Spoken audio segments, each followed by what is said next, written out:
Bom dia, mais uma live aqui do Instituto Patrícia Lacombe sobre o tema autoconhecimento, sobre a ginástica holística, como o corpo pode influenciar tudo isso. E hoje eu recebo Luiz Fernando Menezes. Ele é sócio na Sociedade Brasileira de Comunicação Emocional. Ele dá aula em algumas pós-graduações sobre o tema programação neurolinguística e tem uma vasta experiência nesse assunto que nós escolhemos para falar hoje, que é a comunicação verbal e não verbal. Então a gente vai fazer um bate-papo trazendo a minha experiência com o corpo e a experiência dele com a linguagem de uma forma geral e a neurociência também, para falar desse assunto. Olá, tudo bem? Olá, tudo bom? Bom dia, como é que você está? Eu estou ótimo, me ouve bem? Eu estou te ouvindo com um pouquinho de eco. Você está me Pouquinho ouvindo de eco. bem? Eu vou tentar chegar mais perto então do aparelho e falar um pouco mais baixo. Vamos lá. Tá, Veja se melhorou. melhorou sim. O Ajuda. pessoal sinaliza a gente se vocês estão ouvindo bem.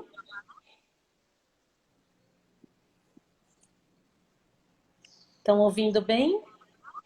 Sinaliza a gente aí. Ah, tá chegando um monte de gente aí. Daqui a pouco eles dizem alguma coisa. Vamos Estão seguindo. ouvindo bem. Então, seja muito bem-vindo aqui na live do Instituto. É um prazer ter a sua experiência aqui com a gente, viu? Porque já faz tempo aí que nós conhecemos o trabalho do outro e agora é a nossa oportunidade de trocar essa figurinha, né? De fazer esse bate-papo que eu acho que vai ser muito rico. Vai ser maravilhoso, tenho certeza. E eu queria assim que você começasse contando um pouquinho, eu já coloquei um pouco do seu currículo aqui, mas você contasse um pouco para a gente como é que você chegou nessa área, né? O que te fez trabalhar com isso, com a comunicação de forma geral, e a gente vai ficar nesse tema aí de como o corpo se comunica, de como a gente expressa isso, e a importância do autoconhecimento nisso tudo, nas nossas formas de se comunicar com o mundo. Então, eu queria só começar com a frase, né, que o nosso cérebro ele é capaz de alterar a forma como o nosso corpo se mostra para o mundo. E acho que a nossa live e o nosso bate-papo ele vai girar em torno disso, certo? Exatamente isso. Falando um pouquinho de mim, é uma responsabilidade prazerosa estar aqui hoje. Assisti as duas lives, a de segunda-feira e a de ontem, com a doutora Ida e com a doutora Carol. Me senti assim lisonjeado de participar de uma turma assim desse quilate, desse porte. E o que foi dito nas últimas duas lives assim me abriu mesmo a mente para muitas coisas interessantes e fez muita conexão com o que a gente vai falar hoje e com o conteúdo que a gente vem divulgando dentro da nossa caminhada, né, acadêmica. Eu vou falar o que é mais relevante sem esquecer da minha história. Eu venho do mundo empresarial. A minha vida sempre foi baseada em mundo dos negócios, business, e eu tinha uma postura muito empresarial, muito cartesiana, muito voltada para o resultado financeiro, vamos dizer assim, né? E vivi grande parte da minha vida nesse tipo de comportamento. Eu digo que eu sou um ser humano hoje numa outra forma de viver a vida. Encontrei as questões da PNL, de soft skills, recentemente. Eu digo recentemente porque para mim é pouco tempo, eu queria ter encontrado isso há muito tempo atrás. E quando eu encontrei isso, Patrícia, eu realmente encontrei um novo eu. Um novo eu e participando de treinamentos, inclusive vou falar um pouco depois da SBCE, do professor João Hilton, que você conhece também, eu consegui fazer conexões que eu não tinha feito até então no meu eu, né? Foi me reconhecendo. Isso acabou extrapolando o meu corpo físico. Eu realmente quis compartilhar com o mundo esse tipo de recursos, essas ferramentas, esses soft skills, esses procedimentos e recursos, né? E coloquei no meu projeto de vida, né? Eu até comento, eu dou aula de planejamento de carreira e eu falo que planejamento de carreira, a carreira está dentro de uma vivência da sua vida. Então tem que planejar a vida e não só a carreira, né? E aí eu coloquei no meu planejamento que eu gostaria de compartilhar com o mundo como um docente. E me preparei para isso e consegui, né, atingir esse momento de docência nas áreas de programação neurolinguística e na área de planejamento de carreira. E a vida acabou me proporcionando muito mais do que eu havia pedido e hoje eu sou sócio de uma instituição educacional que faz com que o mundo tenha acesso a esse tipo de conteúdo. Eu estou muito feliz nessa jornada. Você conhece um pouco da nossa história, né? E graças a você eu tive acesso à ginástica holística. Você fez um visitor. Eu falo visitor porque a gente usa esse termo nas outras instituições. E aquele seu approach conosco na última aula do semestre causou em mim uma revolução.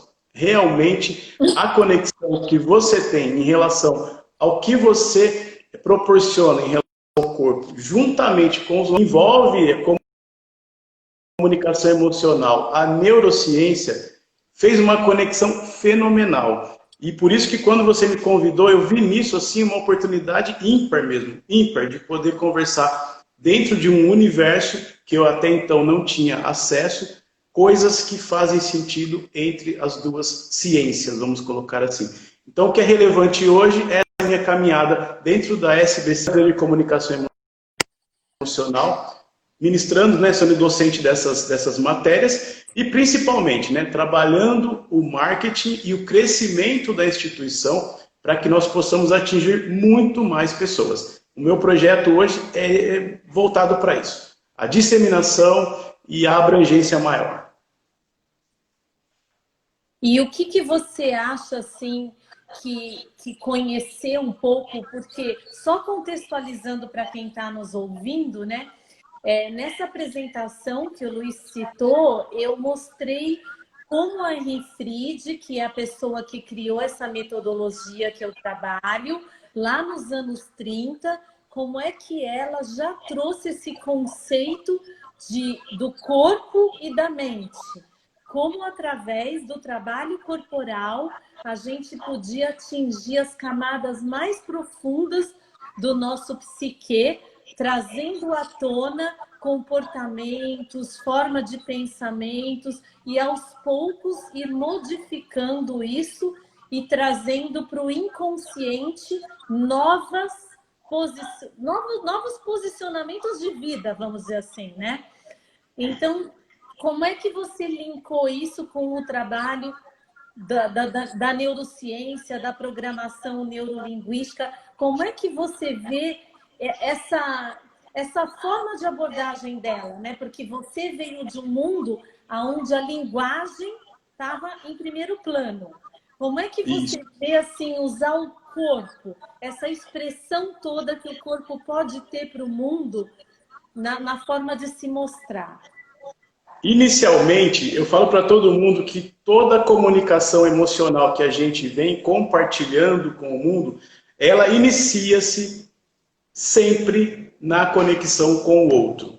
E a conexão com o outro, ela não se dá eventualmente por palavras, e sim por linguagem não verbal. E um dos momentos mais importantes dessa comunicação inicial, normalmente, é o rapport, é o espelhamento. Não sei se você aborda isso dentro do seu processo de atendimento, só para contextualizar um pouco para as pessoas. Quando nós estamos nos comunicando com alguém, mais do que o que a gente diz, o nosso comportamento, o nosso tom de voz, ou seja, o som e não tanto o conteúdo, ele faz com que o outro se conecte ou não se conecte conosco. Esse processo todo se inicia com o espelhamento, com o rapport, que é uma palavra, inclusive, que vem do francês, né? de um local que você conhece bem, que foi onde você estudou lá. Então, o espelhamento e o rapport é uma palavra que vem de lá, né? E a gente até, para facilitar a compreensão, a gente diz que o rapport é uma forma de imitação do outro, né? E aí tem informações que a neurociência nos traz para que isso faça sentido no meio científico e você acessa o outro de modo que ele olha para você como uma pessoa conectada a um par, uma pessoa semelhante a ele. Então, quando eu converso com alguém e eu tenho a capacidade de compreender, perceber essas questões e faço esse trabalho, que eu até coloco como uma dança, né? Nós estamos fazendo uma dança naquele momento, em que eu estou espelhando o comportamento do outro, estou espelhando o tom de voz do outro, o ritmo em que ele faz e fala, até mesmo o vocabulário que ele usa, isso tudo vai me conectando a ele. Então, nesse processo todo, o conteúdo, ele é uma parte que não é a maior nesse processo inicial de conexão. Depois que você consegue não verbalmente se conectar com o outro, a conversa ela começa a ter outra dimensão,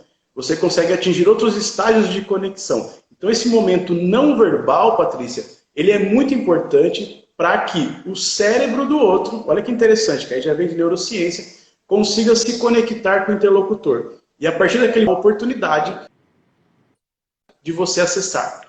E você vai acessando, claro que, obviamente, se você não tem um conteúdo, um propósito. Pode falar. Desculpa. É como se nós quebrássemos as barreiras entre você e o outro, como se encontrasse uma maneira mais assertiva, né? Que você pudesse se colocar um pouco mais no lugar do outro e com isso você abrisse uma porta para que o outro também te aceitasse melhor. Eu até costumo usar a palavra, eu não coloco quebrar barreiras, eu costumo usar muito palavras positivas. Então eu crio conexões e pontes. Então eu estou acessando o outro. Quando eu faço esse processo, eu estou criando uma ponte. Você usou uma coisa bem interessante aí, que é essa questão da conexão em si, porque você tirando esse obstáculo, vamos dizer assim, criando essa ponte, abrindo essa porta, a comunicação ela consegue fluir. Inclusive, dentro da comunicação não violenta, a gente tem alguns processos que nós falamos, né? Na psicologia positiva também nós temos em relação a flow. Quando você está conversando com alguém que você se conectou tanto, parece que o tempo ele passa muito rápido e você não vê passar ao mesmo tempo. E a coisa vai gerando um processo positivo em que as conexões vão acontecendo, os assuntos são compartilhados e semelhantes, e você começa a fazer uma conexão tão grande com essa pessoa que parece que você conheceu há muito tempo. Eu sinto isso com você. Aquele pequeno momento que nós conversamos no seu Visitor, em que eu falei algumas coisas que realmente foram sentimentos que eu tive, compreensões que eu tive, insights que eu tive, não tanto em virtude do conteúdo, e sim da essência do que você apresentou, fez com que hoje eu estivesse aqui e a gente tem pouco tempo de convivência. E eu me sinto muito próximo a você. Isso tudo faz parte desse processo, em que nós nos conectamos num nível neurocientífico, neurobiológico, neuroanatômico, de neuroplasticidade até. Então é nesse sentido que eu falo, nós fazemos essa conexão baseado nesse processo não verbal. E eu gosto assim até de conceituar para quem está nos ouvindo que a nossa metodologia, ela teve, assim, muitos brasileiros foram procurar isso na França a partir de um livro que foi escrito pela Thérèse Bertherat, que se chama O Corpo Fala. É um livro que foi muito divulgado aqui e ela foi uma das alunas da Henri Fried, e como a Henri Fried ainda não tinha nome para o trabalho dela, isso veio para o Brasil através dessa autora, e justamente a gente vê que a forma como o corpo se comunica, né, que é chamado aí de comunicação não verbal, e você não precisa falar para as pessoas muitas coisas, porque as suas expressões faciais, né, a forma como você se coloca, a sua gesticulação, o espaço que você, a tua postura principalmente, que é um lado que eu vejo muito, comunica muita coisa para outra pessoa.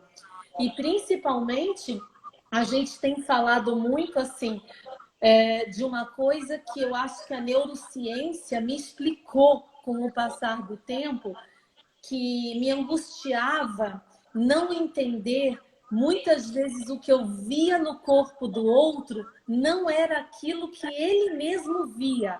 Quantos e quantos pacientes, quando eu ia questionar como é que você sente a posição dos seus ombros, eles diziam assim, eu sinto meu ombro totalmente aberto e eu via os ombros fechados, eu via a cabeça para frente. Eu acho que a minha postura tá boa. E com o tempo, com esse trabalho corporal, a gente consegue conectar a pessoa com ela mesma, fazendo com que ela traga para o consciente a realidade, né? E ela comece a ver, nossa, eu tenho uma limitação aqui, nossa, essa parte não funciona tão bem. E me chamou muito a atenção, assim, que quanto mais a gente aproxima o nosso olhar da sensação do que o outro nos fala, mais a gente está realmente trazendo para perto a chance de mudança. Isso é explicado na neurociência. É até legal a gente falar sobre isso, Patrícia, porque naquelas questões que a gente até conversou um pouquinho, foi muito importante eu ter a informação que você colocou dentro do seu universo, de que você colocou que a dor e a postura do seu paciente está indo para o inconsciente desse ser. E é muito interessante entender isso, porque uma vez indo para o inconsciente, você, primeiro, não tem esse controle que você deveria, e aquilo é uma postura inadequada ou uma dor aprendida, e se torna algo convencional no dia a dia daquela pessoa.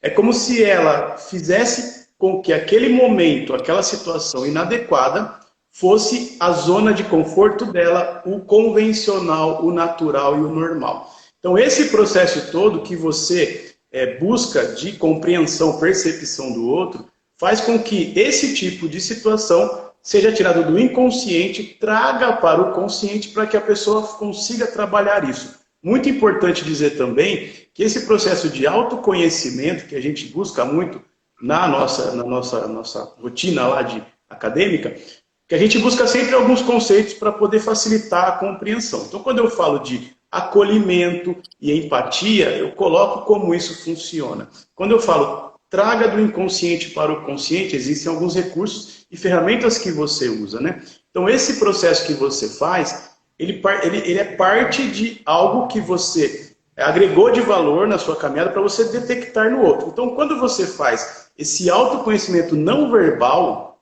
você consegue fazer uma autogestão melhor e consegue encontrar soluções mais adequadas para cada indivíduo. Porque não tem receita de bolo, não tem. Inclusive, até fazendo um pouco alusão ao que a doutora Ida falou na segunda-feira, muitos médicos hoje não têm aquele dever ou desejo de compreender o outro não verbalmente e parte pura e simplesmente da leitura de um exame. E ela colocou para a gente a questão da pessoa que tinha problemas nas mãos, lá, né, dermatológico, e na linguagem que ela fez, pela habilidade ou pela conexão que a doutora teve com ela, ela contou que ela não queria cuidar do marido. E aí o cérebro gerou nela uma doença, que vamos dizer assim, psicossomática, para que ela não pudesse realmente não cuidar dele sem ter que falar aquilo. Ela tinha uma limitação física.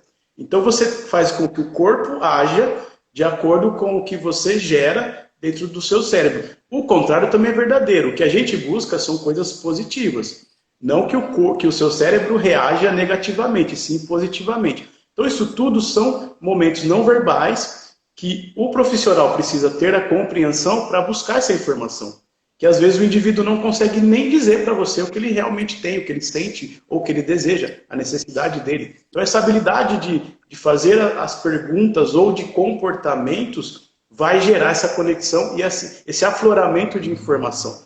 Essa é a coisa que a gente mais busca, fazer com que as pessoas consigam viver com mais conforto. Essa é a ideia. Cada um tem o seu momento, o seu critério, sua necessidade. Cabe aos profissionais, né, buscar esse tipo de solução para que cada um viva o seu conforto individual. Essa é a ideia toda. E o não verbal, eu sempre falo que ele diz muito mais do que as palavras. A gente está conversando com muitas pessoas hoje em dia, expressões faciais, tem algumas expressões faciais que demonstram se a pessoa está com algum excesso de noradrenalina, por exemplo, que é o neurotransmissor. Isso tudo vai gerando. Tem pessoas que, conversando conosco, Patrícia, dizem sim e balançam a cabeça com um não. Você percebe que aquilo não faz sentido. A pessoa está no outro nível de comunicação. Então, o que você ouve, não necessariamente é o que a pessoa está te dizendo. A linguagem não verbal, ela é muito, muito importante. Tanto de você, que está se comunicando, quanto do outro. Porque no momento da comunicação, eu sempre falo muito isso. O nosso objetivo na comunicação é aprender sobre o outro.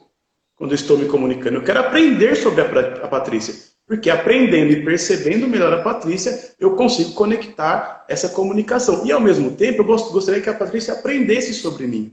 Então, o processo de comunicação, para mim, é um processo de aprender sobre o outro. É assim que funciona. E parte sempre do acolhimento e da empatia. É o início de tudo.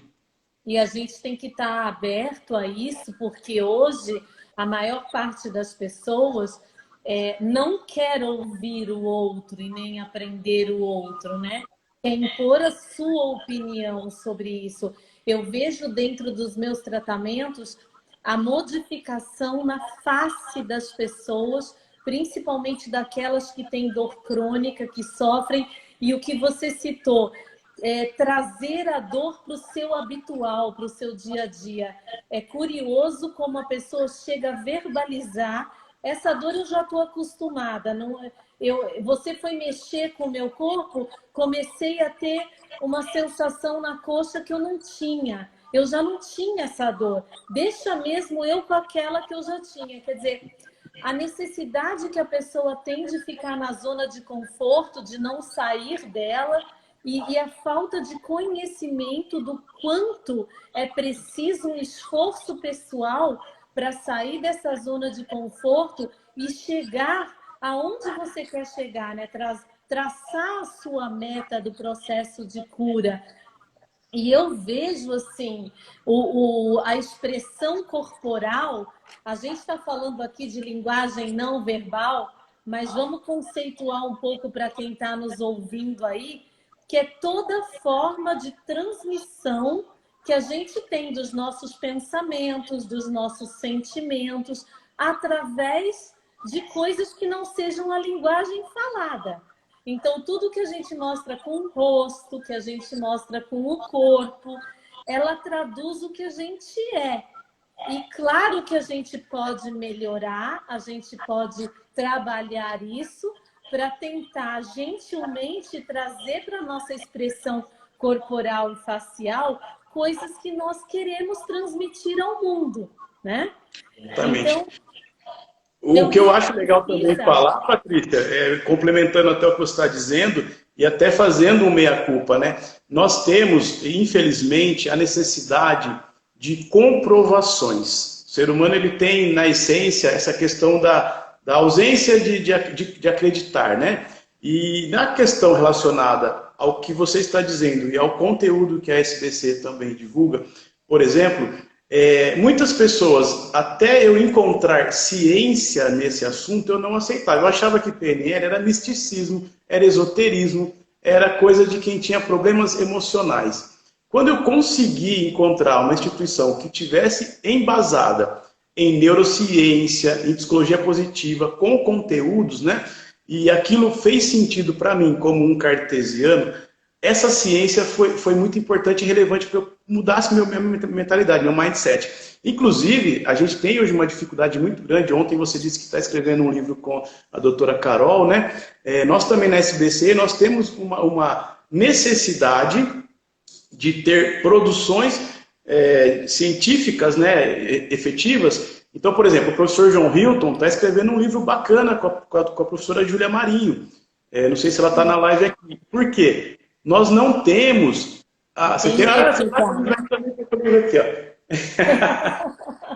Esse livro do João, a gente fala que ele é o livro de entrada. Por quê? Esse livro, a ideia do professor João foi conseguir fazer com que esse conteúdo não fosse tão... A Júlia Marinho está aí, a Júlia. Ela deu um tchauzinho pra gente. Foi conseguir que a comunidade toda que tivesse interesse, independente do nível de compreensão e percepção desse mundo conseguisse ter informações relevantes para que, através desse livro, já começasse uma nova forma de caminhada. Então, o mais legal é que esse livro aqui foi o início. Então, ele é o início de tudo. Agora, a gente está fazendo com que a produção nossa, né, científica, vá para os livros. E a Júlia, com o professor João, estão montando, fazendo um livro assim que vai ser revolucionário. Porque ele vai embasar cientificamente tudo que a PNL divulga como procedimento. É bem desafiador, bem desafiador. Agora, com esses dois juntos, eu tenho certeza que vai fortalecer. Então, isso vai virar ciência. Eu não sei se você sabe, Patrícia, você foi pioneira com a doutora Enfide. Você foi lá para a França e você tem esse método no Brasil. Você é uma das 3, né? Que iniciaram isso tudo, não é? Sim, quando eu fui fazer a metodologia, já tinham vários brasileiros que tinham se formado. E depois, em 2003, eu trouxe a formação do método para o Brasil, porque até então ele só era ensinado na França. Então, todos os brasileiros que foram lá tinham que falar francês, enfim, era uma dificuldade de aprendizado mesmo para a gente. Então, isso abriu um caminho na América do Sul para que mais profissionais pudessem se formar nessa metodologia. Então você foi pioneira no método e eu vou te contar uma coisa que eu não sei se você sabe, você está sendo pioneira de novo dentro da SBCE. Por quê? Nós somos a primeira e única pós-graduação Lato Sensu reconhecida pelo MEC do Brasil. Você está na primeira turma. Então você de novo está sendo pioneira. Olha que maravilha. De novo a história se repetindo. Por quê? Porque não existia esse conteúdo científico até então. Que a nossa proposta é essa, é ciência. É você ter a neurociência como base de tudo.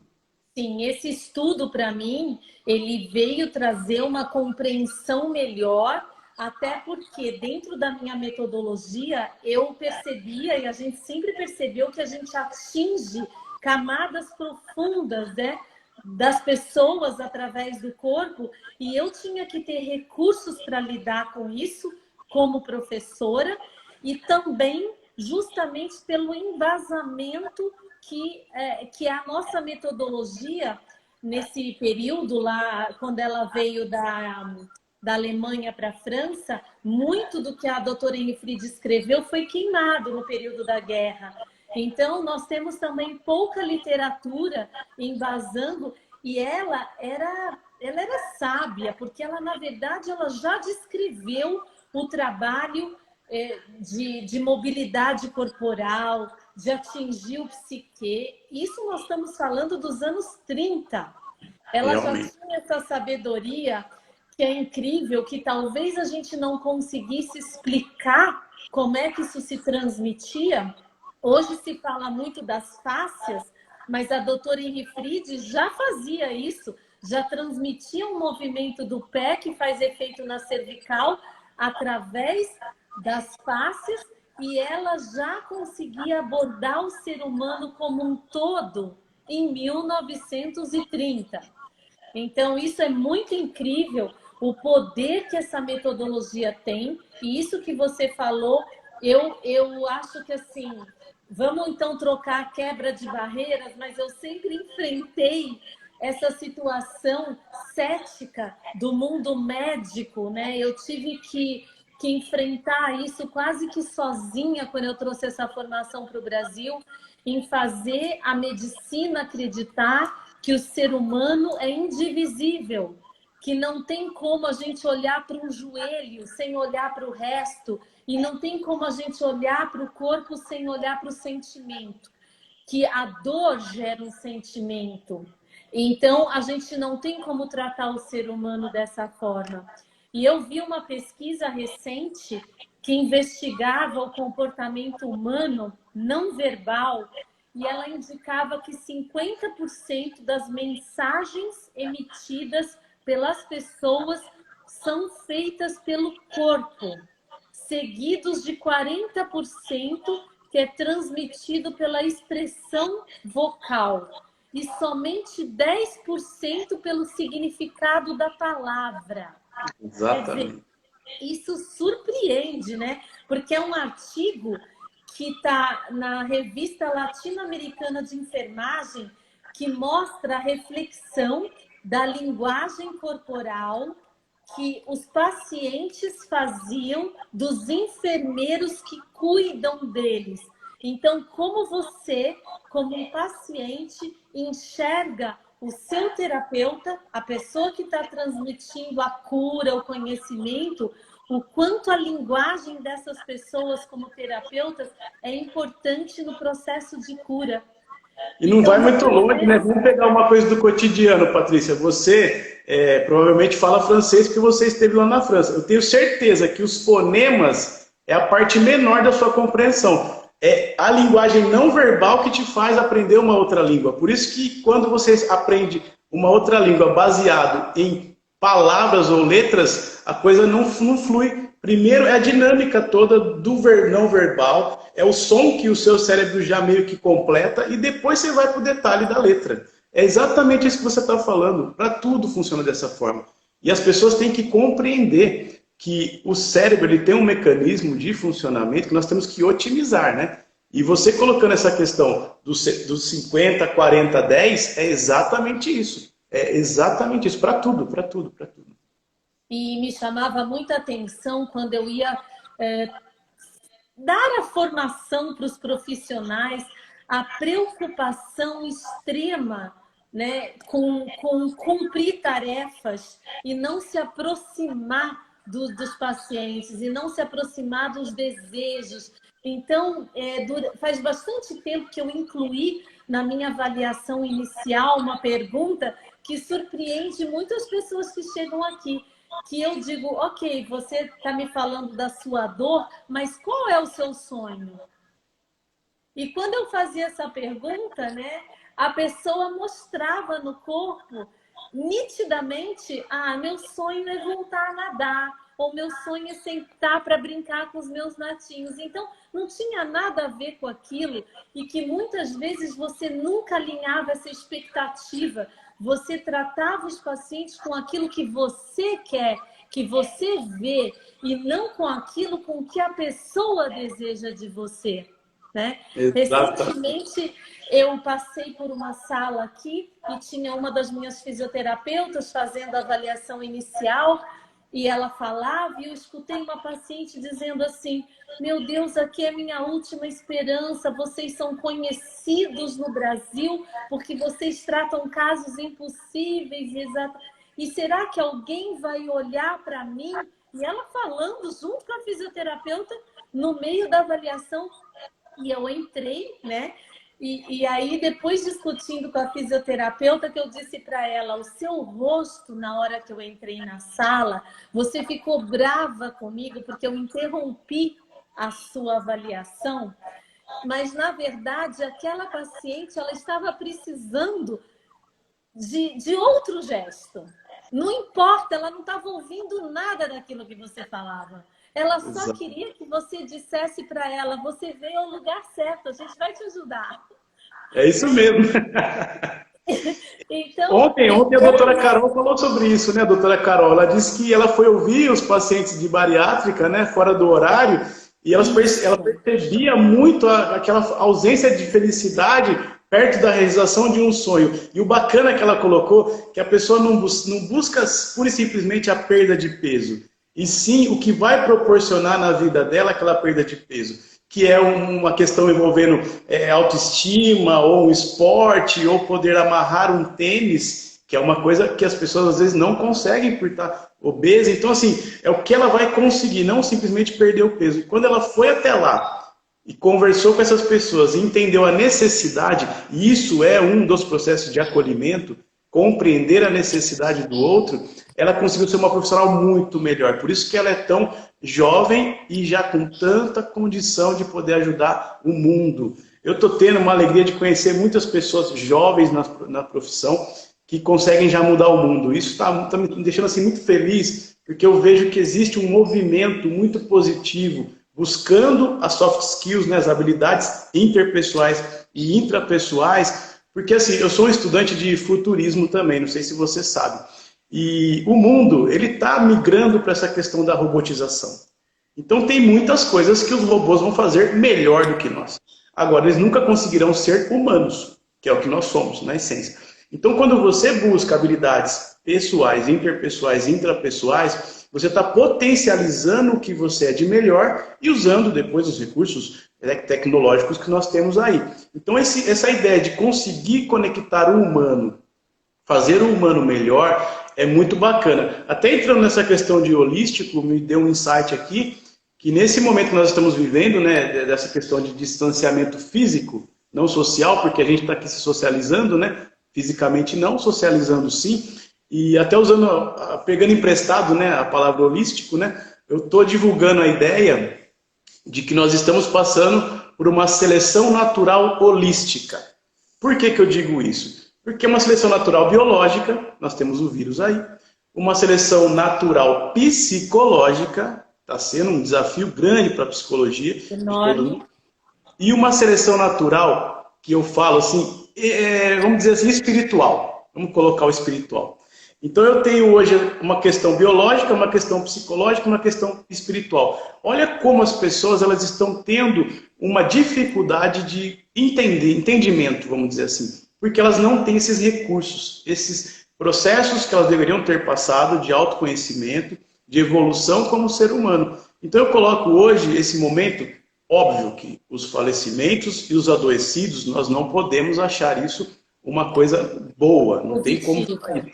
Agora, o processo da pandemia, eu vejo nele uma oportunidade muito grande para que nós façamos alguns ajustes sociais e pessoais dentro dessa seleção natural holística. Eu tenho certeza que muitas pessoas estão buscando hoje conhecimentos que até então eles não eram relevantes, não eram importantes. Muitas pessoas estavam num processo de velocidade de vida em que eles não eram o protagonista da própria história. Eles cumpriam tarefas e batiam metas, pura e simplesmente.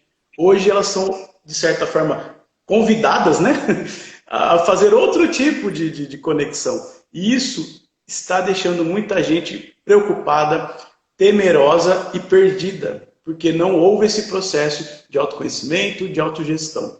Então é até interessante, quando eu vi que teve uma pergunta aqui, a Júlia até respondeu, a SBC, uma pessoa perguntou, o que é a SBC, né? A SBC é a Sociedade Brasileira de Comunicação Emocional. Nosso trabalho é baseado em soft skills, ou seja, ferramentas interpessoais, intrapessoais, e nós temos treinamentos e cursos que vão desde um curso introdutório, de 4 encontros, até uma pós-graduação lato sensu do MEC, de neurocomunicação. Você nos com a sua presença, Patrícia. Então, assim, e tem os in-companies também, a gente trabalha nas empresas, porque hoje o pessoal tem à disposição todas as ferramentas.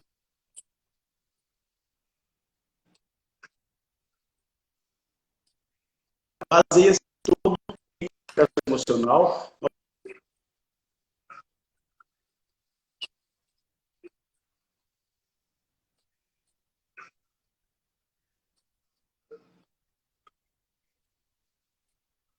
E nosso site, que amanhã, olha que estou dando um spoiler aqui. Amanhã estará no ar o nosso novo site. Está todo reformulado, nós temos um novo ciclo de trabalho, com muitos cursos digitais, firmas digitais. Hoje a gente consegue atingir pessoas de outros países, inclusive, que é um projeto bem bacana, que tinha pessoas que queriam ter o momento com o professor João, a questão geográfica não permitia tanto. Agora não. Agora pessoas de outros países... Está travando um pouquinho a sua fala. Está travando? Está melhorando um pouquinho agora? A sua fala. Eu acho Voltou? que a conexão que está... Agora está melhor. É muito válido. Eu acho que vocês têm um futuro maravilhoso pela frente, principalmente aí esse pessoal mais jovem. Como você disse, quem dera que nós pudéssemos, há anos atrás, ter tanto conhecimento, ter investido tanto no conhecimento pessoal, porque a Anne Fried, ela diz que o mais importante na metodologia dela é gerar autonomia. Uma coisa que eu queria ressaltar aqui na saúde, que a pandemia, eu acho que trouxe, que foi positivo, foi a visão das pessoas de que elas são coparticipantes do processo de desenvolvimento e de cura, que nenhum profissional vai fazer por você o seu caminho. E os profissionais são veículos apenas. Então, todo mundo dizia, ah, mas no momento em que você ensina um tratamento para a pessoa, você vai ficar sem cliente? Absolutamente. Porque essa pessoa ela pode ficar com você pelo um desejo pessoal, não por uma necessidade. E ela vai te indicar milhões de outras pessoas, porque você está transmitindo o bem. Então, eu vejo que esse processo de autonomia, de autocuidado, ele teve um progresso muito importante nesse período da pandemia, porque as pessoas perceberam o quanto é importante elas estarem bem com a saúde física e emocional, o quanto elas precisam investir tempo nelas para que elas possam florescer para o mundo. E antes o paciente chegava aqui e dizia, cuida de mim, você é profissional, você faz o que você tem que fazer. E a metodologia que eu trabalho, ela não é assim. Ela exige que a pessoa faça, que a pessoa entre nesse processo. E eu vou balizando.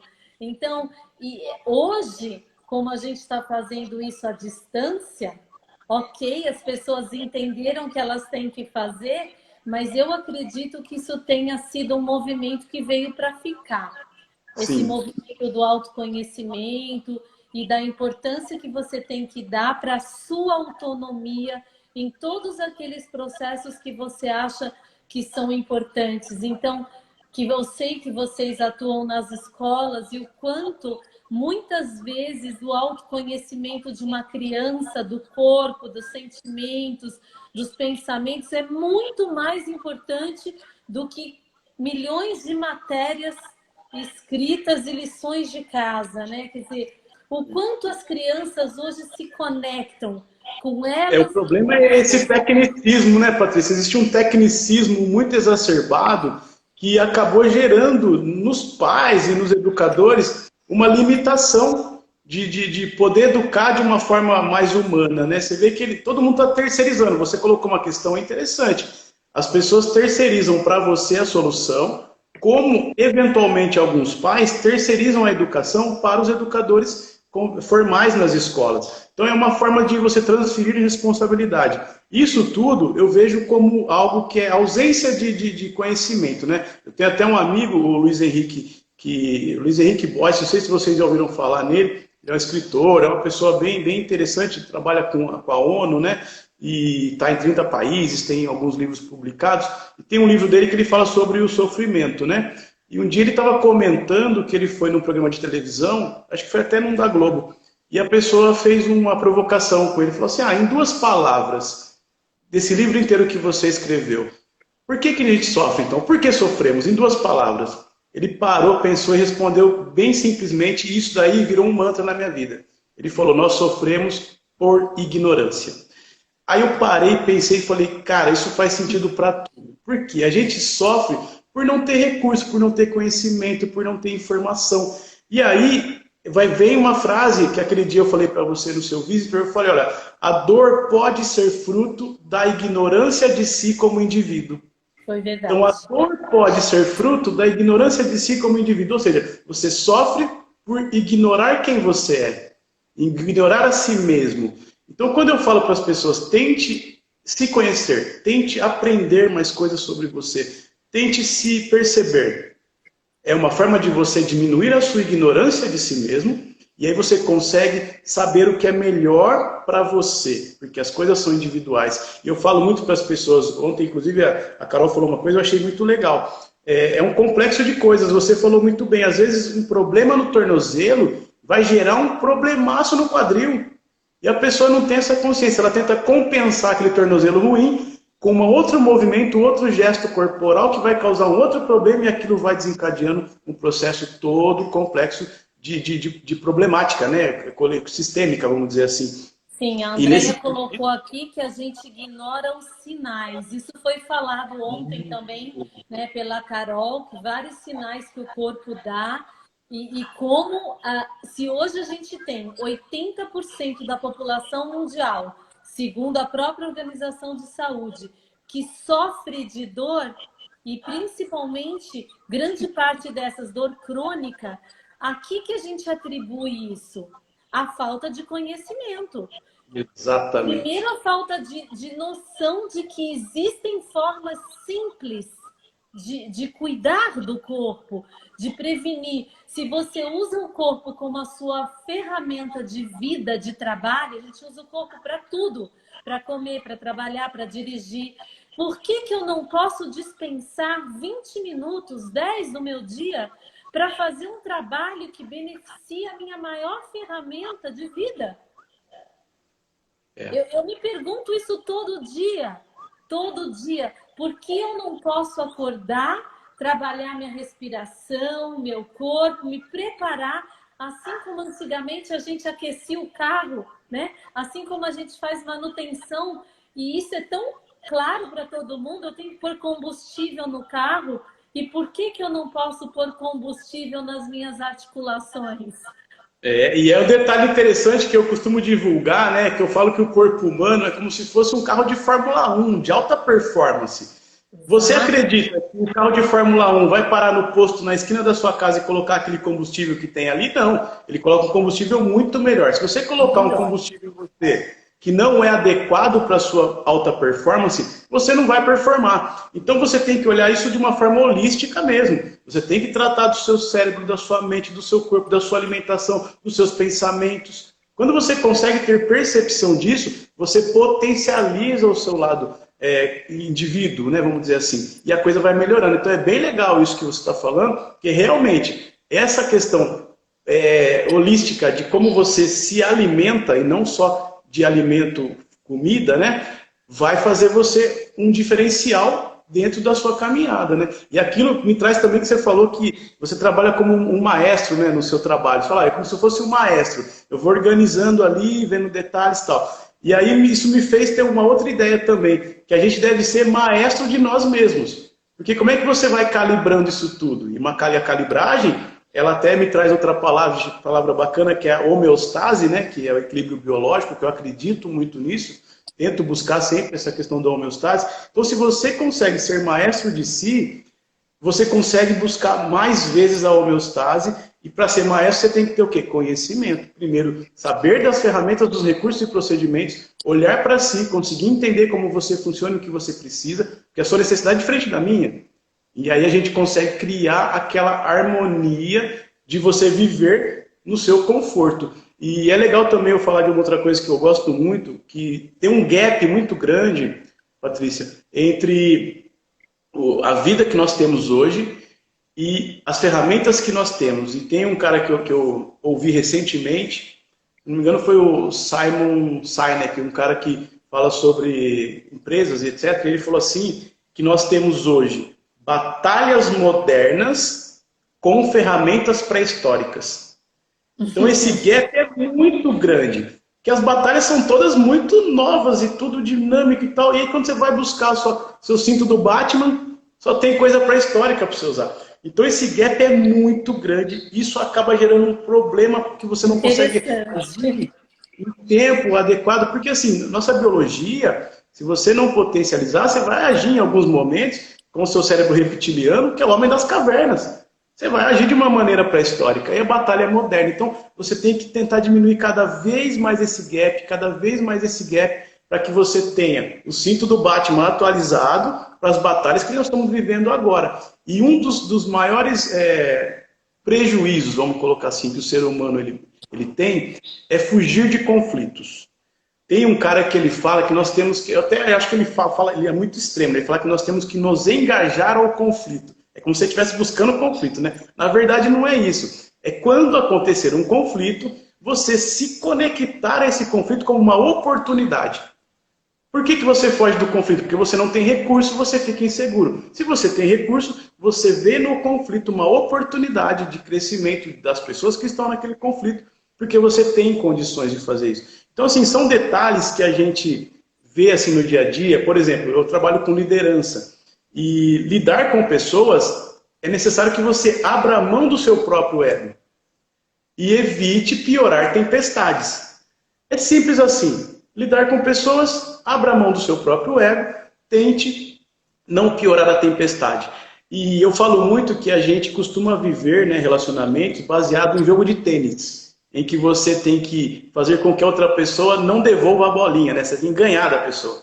E não é assim. A vida tem que ser um jogo de frescobol, em que você tem como objetivo principal deixar a bolinha no alto, em que eu jogo para você de modo que eu facilite a sua devolução e você faz o mesmo comigo. Então, parar com essa questão de competição, buscar ser competitivo e não se preocupar com a competição e trabalhar essa coisa. Vamos fazer, vamos co-criar, né? Vamos fazer as coisas juntos, Sim, colaboração. a competição mobiliza você a ir para frente, mas desde que você vá utilizando os seus recursos para isso, para crescer sempre, né? Eu queria ressaltar que aqui eu percebo muito o quanto a mudança corporal ela faz com que as pessoas se encorajem, com que elas busquem, com que elas encontrem dentro delas recursos que elas nem conheciam, né? O Léo até falou aqui que ele sentiu isso e é uma coisa muito curiosa dentro da formação.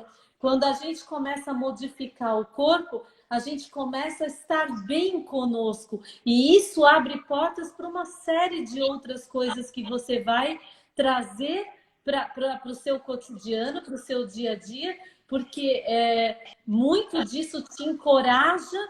Eu vi professores, pessoas que tinham vergonha de falar em público, que imediatamente na hora que tinham que ter esse enfrentamento, lembravam da postura, lembravam do ombro e aquilo, como um detalhe de encorajamento, faziam com que você conseguisse seguir em frente. É tão rico a gente pensar isso, né, num processo Patrícia, de deixa eu te falar uma adolescência, por coisa. exemplo. O processo neurobiológico, ele tem esse padrão que você colocou. A respiração e a postura podem gerar o equilíbrio que você busca. Então, se você tem uma respiração, que você tem um controle, se você tem uma postura positiva, em tese o seu equilíbrio biológico vai acontecer. E isso tudo é um procedimento que você pode treinar, você pode exercitar. Eu falo muito que a gente tem como base de tudo a meditação, porque a meditação, eu não falo de meditação daquele cara que esvazia a mente, eu falo de meditação de um cara que tem condição de ter um controle sobre isso. Então eu te dou um exemplo, claro assim, a meditação ela não vai te fazer escolher melhor algumas coisas. Ela vai te dar a oportunidade de escolher o que você vai fazer. São milésimos de segundo que você tem de oportunidade para escolher alguma coisa, entre ser intempestivo, agressivo ou não. Você pode.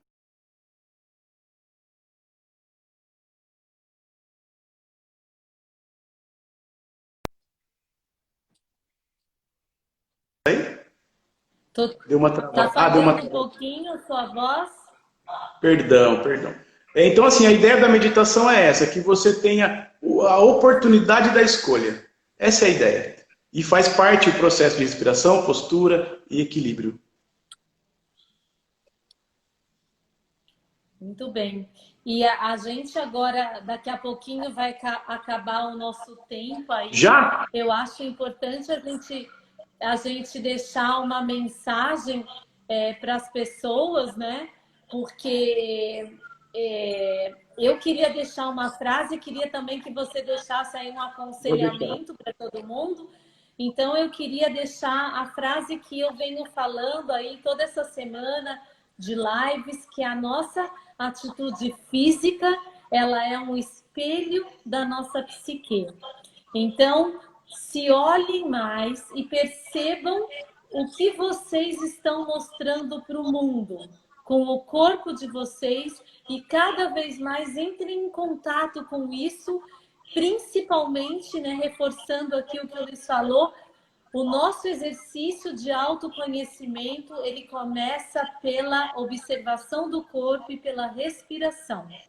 Então, não tem outra forma de você entender como você funciona se você não olhar profundamente pela forma como você respira. A sua maneira de falar, o batimento cardíaco, tudo isso, o seu sono vai influenciar, vai vir a partir da forma como você respira. Então, eu queria deixar essa dica para vocês colocarem a mão no externo, que esse osso que está aqui na frente do peito, inspirar naturalmente, mas na hora de soltar o ar, ajudar o externo a descer. Que o fato da gente aumentar o padrão expiratório com esse conforto emocional faz com que a sua respiração vá ampliando cada vez mais, tirando o ar do espaço morto e trazendo oxigênio novo. Então, deixa agora para a gente, nesses 5 últimos minutos aí, a sua dica. Ó, o que eu gostaria de compartilhar com vocês, para fazer a conexão com você, essa questão da respiração, postura, equilíbrio. Isso daí vocês podem colocar como uma formulazinha mágica: respiração, postura e equilíbrio. E lembrar vocês que toda palavra gera um pensamento, e todo pensamento gera um disparo químico. Escolha o início do processo e o resultado final vai estar de acordo com a sua escolha. Então vamos ter palavras positivas para que você gere pensamentos positivos e os seus disparos químicos sejam positivos. A doutora Carol falou ontem, e é verdade, o cérebro não consegue distinguir o que é real e o que é fantasia. Se você consegue criar, tanto não consegue porque simuladores de realidade aumentada e virtual geram em você sensações e você está parado. Então, por aí você vê como o seu cérebro não tem essa noção do que é verdade e do que não é verdade. Já que ele tem essa condição, vamos pegar o que é fantasia, vamos trazer para uma realidade que nós vamos trabalhar para que ele seja um disparo químico positivo. E outra coisa que eu gosto muito do termo curiosidade empática. Já ouviu falar, Patrícia, disso? Curiosidade empática. Nós precisamos ter curiosidade do outro, querer saber do outro com condições positivas, tendo empatia. Eu até brinco que a palavra empatia ela tem várias formas de explicar, né? Eu gosto de uma que diz que empatia, dizem que é estar no lugar do outro. Outra parte é estar no lugar do outro, entender a necessidade do outro. E tem um outro que é mais extremo, estar no lugar do outro, sentindo o que o outro sente. Então, assim, veja qual que é o seu nível de empatia nesse momento, utilize em prol da comunicação e tente demonstrar, não verbalmente inicialmente, né, vamos dizer assim, que você está conectado com o outro. Utilize o seu corpo, sua respiração, sua postura. Eu falo muito que a gente tem, às vezes, uma dificuldade em entender estética, né? E eu falo que a nossa estética, ela divulga a nossa ética. Então, vamos pegar a nossa estética para que divulgue a nossa ética de maneira positiva. Então, são esses 3 pensamentos que eu gostaria de compartilhar. Maravilhoso. Se deixar, eu falo até amanhã.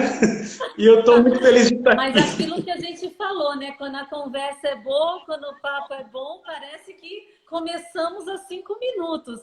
Mas olha, para reforçar isso, a live vai ficar gravada e também está no canal do YouTube do Instituto.